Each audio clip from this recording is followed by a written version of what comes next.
Welcome back. Today we are going to start weathering this engine house. And the colors that I'm going to use are burnt umber. It's going to be my base color. I'm going to use just a little bit of Tuscan red. Any dark red will do. Just what I have on hand. And a little bit of this harvest orange. Again, or any shade of orange will do to give a rust effect. You can use all different types of ways of doing this. This just happens to be my way. Again, I'm not a professional. This is a hobby, and I'm just sharing my hobby with y'all. We're going to be doing a very wet application of this first color, this burnt umber. So what I'm going to do is just put a little bit of burnt umber here in my palette.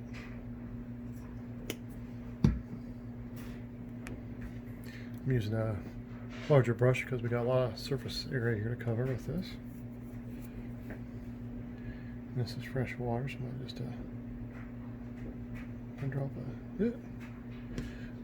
Not quite that much, but it is what it is, right?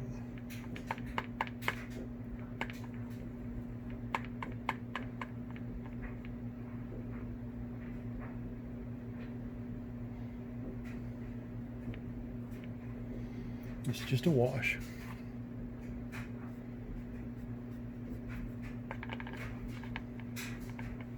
Get that mixed up a little bit better.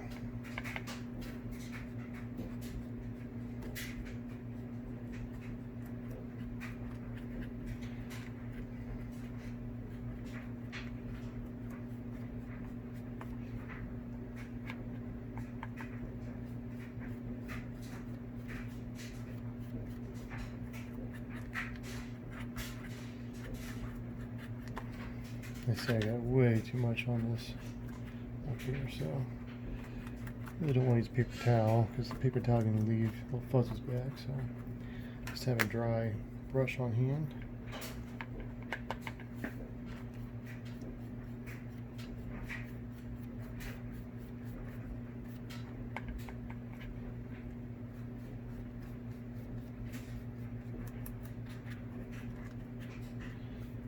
Now, is this something that should have been done before the windows were installed and all the acetate was installed? Yeah, probably. But I was trying something new with those windows, so we just use a little bit of masking tape and tape them off. Just be a little extra careful.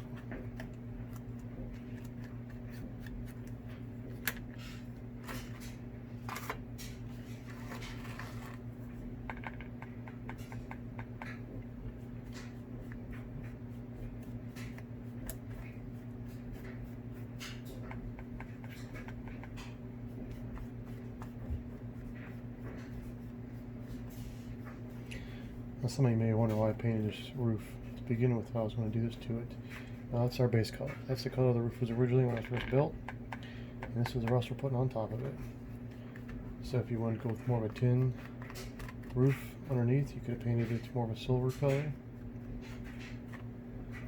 I was going for more just a dark metal roof. Okay, that part is done. Let's turn on the big portion of the building here. Same thing, just throw some paint on it here just to get it wet.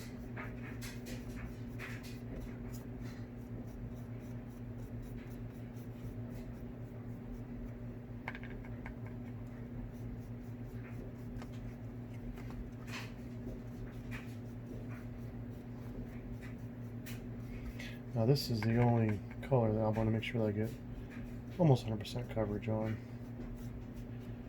because it is so thin, and when it dries, a lot of this dark roof color will be coming back. The other colors, they're going to be a little more solid, so we'll use those very sparingly.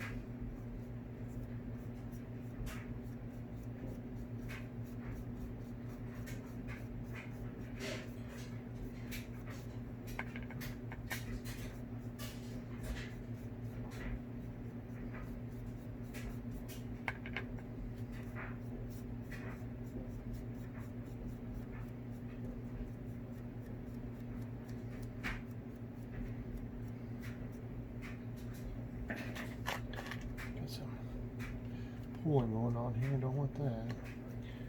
Make sure I got another brush here. It's dry here.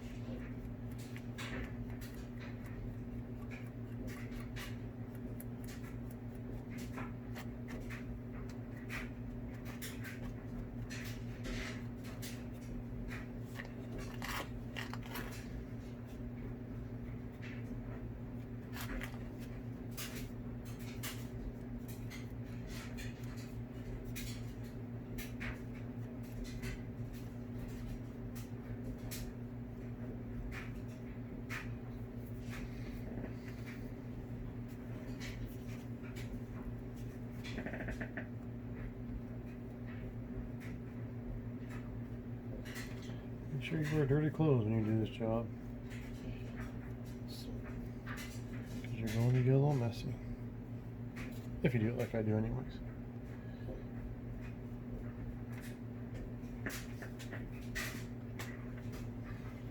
Okay.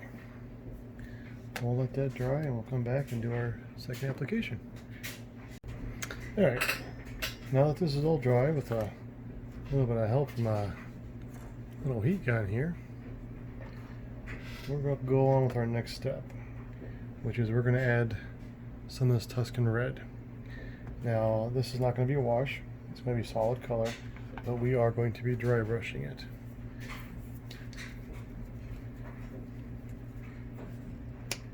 And I'm sure that most people know what dry brushing is, but if you're new to all this, basically all we're going to do is we're going to take a paintbrush.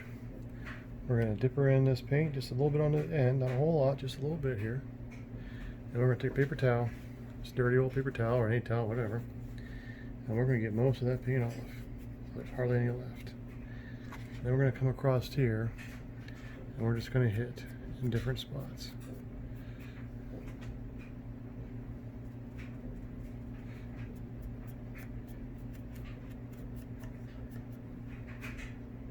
That may not look like at first like we're getting anything on here.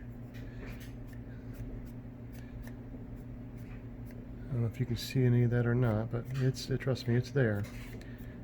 You don't want too much. You can always build up. It's hard to take it away. So this is just something that you're going to have to take your time and get used to it.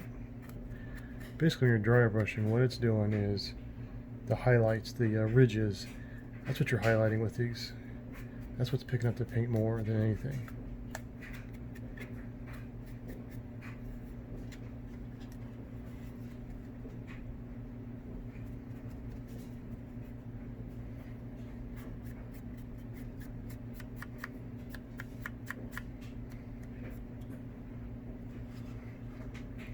I don't know if you all can see that or not.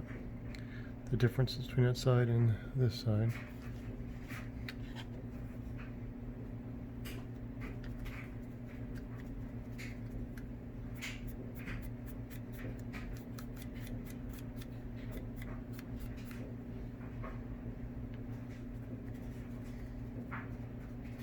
When it comes to weathering, it's all about building on top. Keep adding colors, keep building layers. Can't do it all in one shot.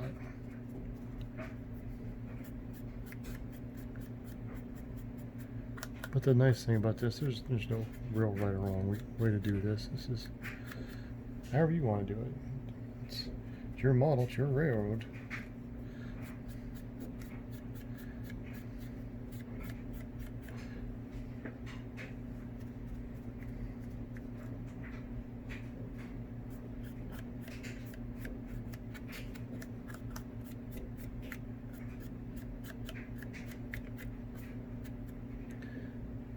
Kind of like the way that looks for now.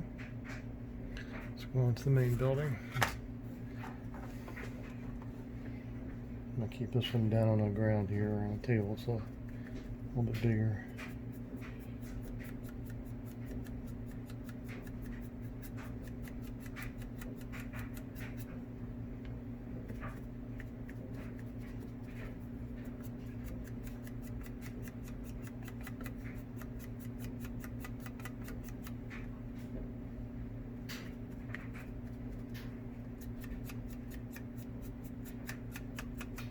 And again, you can be very, very sporadic with this. We're not doing a full coverage here, just making rough spots.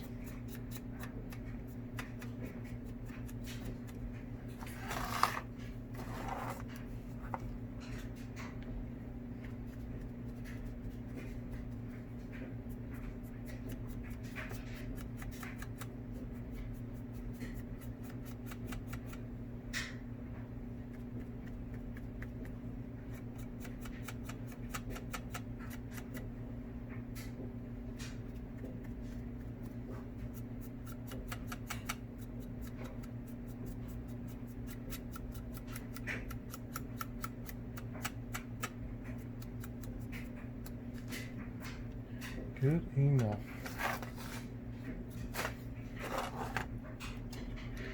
Alright, let's get this brush cleaned up.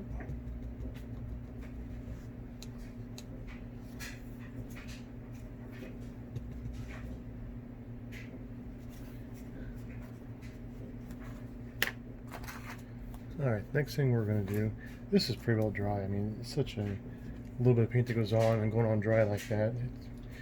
Keep right on and going. I'm going to take my orange here. Again, this is a harvest orange. Any orange will do. This just happens to be the orange I have on hand. Put a little bit on here. Again, this is going to be, I hate to say dry brush, but what we're going to do is we're going to use this little piece of sponge here. You can see I've practiced on that corner. And we are going to dip the sponge in that. We're going to take most of it off on our paper towel like they did with the paintbrush. And if you need to see what that looks like, it's just, see, I just dabbed the snot out of it till I got most of the paint off. And we're going to very lightly, in spots, hit a few areas. Because this little bit goes a long way here.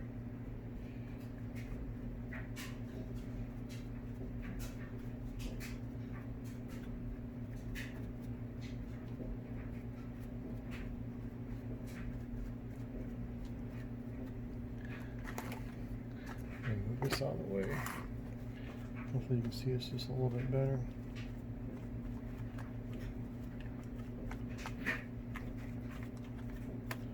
You can tell I only dabbed this one time, and I've still got plenty on here. And I'm gonna get the edges just a little bit more in certain spots.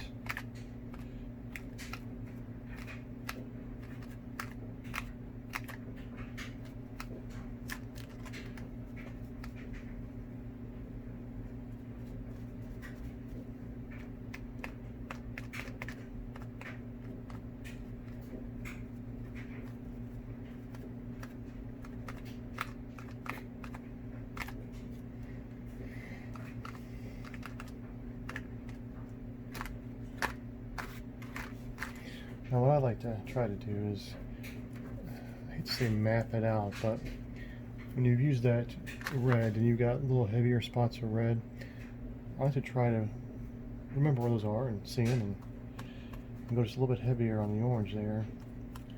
Build up just a little bit more, I guess you could say. Because to me that's where, you know, the different colors of the rust are coming through, the reds and the oranges, browns.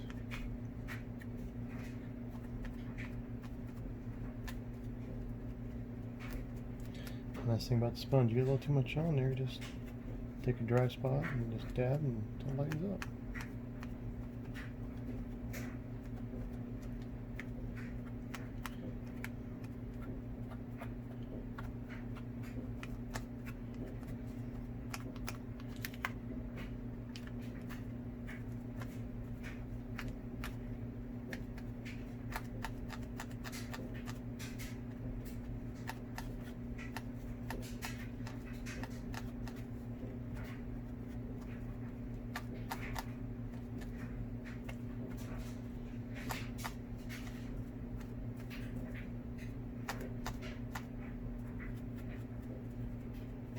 And don't drag with it, always dab. Even if you're taking some off, dab. That's the whole idea of using a sponge, is it leaves, you know, very distinct little patterns. And if you drag it, it's almost the same as using a paintbrush, and the whole defeats the purpose. Okay. I'll set that aside for now. I'm not sure if I'm 100% happy with that, but I'll come back to it when it dries a little bit.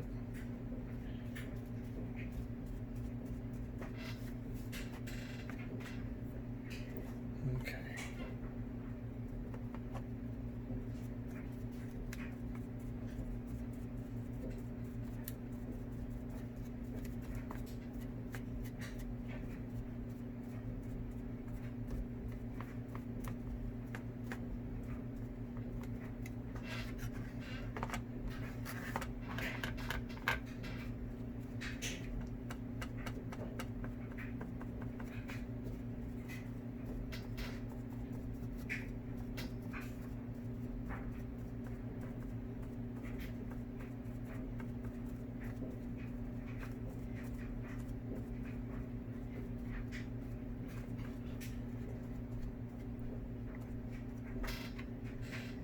I like the way that one's coming out.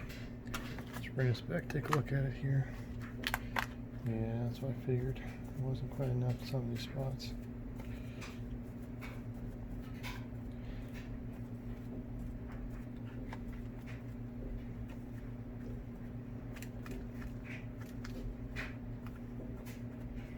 I'm not very sure I like these silver underneath these. I should probably paint them black.